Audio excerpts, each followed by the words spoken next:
Assalamualaikum warahmatullahi wabarakatuh. Bertemu lagi dengan Ibu, masih di pelajaran IPS SMP kelas 8 semester 1. Kita akan membahas kondisi geografis dan interaksi dengan bangsa asing. Bagaimana interaksi dengan bangsa asing di masa lalu?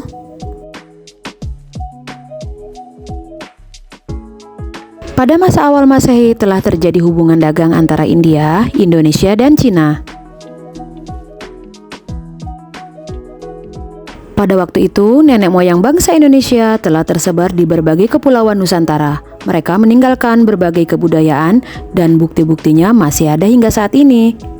Pada awal abad Masehi, terdapat sejarah perkembangan masyarakat India, yaitu masa perkembangan Hindu dan Buddha.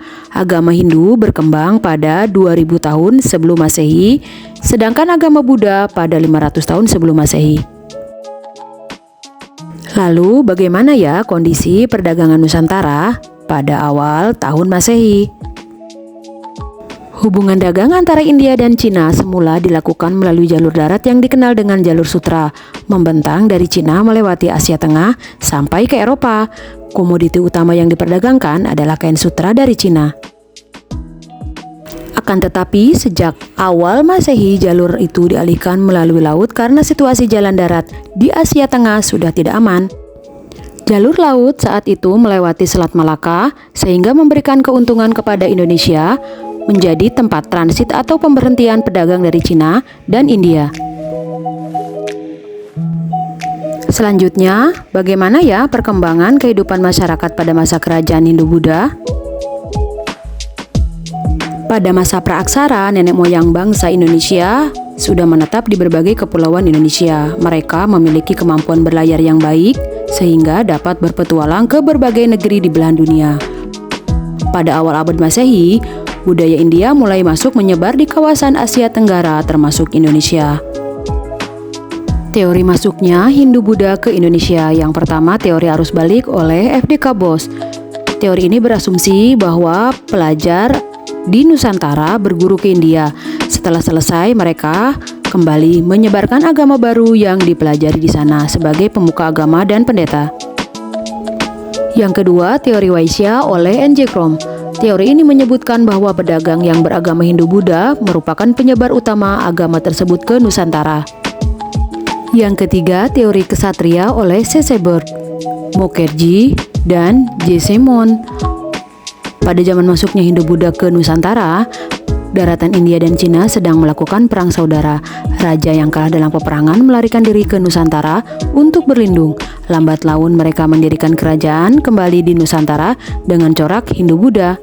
Yang keempat, teori Brahmana dikemukakan Van Leur, bahwa para kaum Brahmana diundang datang ke Nusantara karena ketertarikan raja-raja yang berkuasa dengan agama Hindu-Buddha, sehingga raja tersebut mendatangkan Brahmana untuk mengajarkan agama Hindu-Buddha kepada rakyat Indonesia. Selanjutnya, mari kita bahas pengaruh agama dan kebudayaan Hindu-Buddha di Indonesia.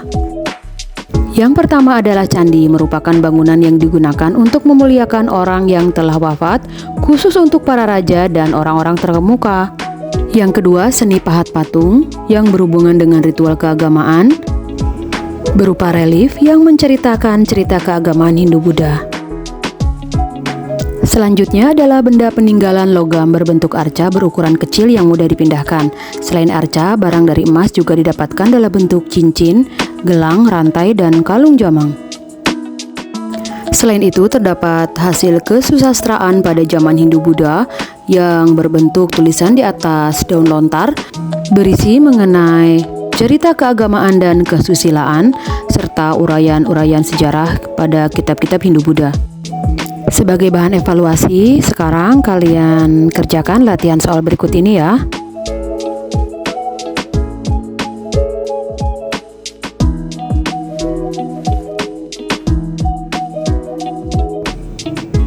Demikian tadi pembahasan materi mengenai kondisi geografis dan interaksi dengan bangsa asing. Sampai jumpa lagi pada pertemuan selanjutnya.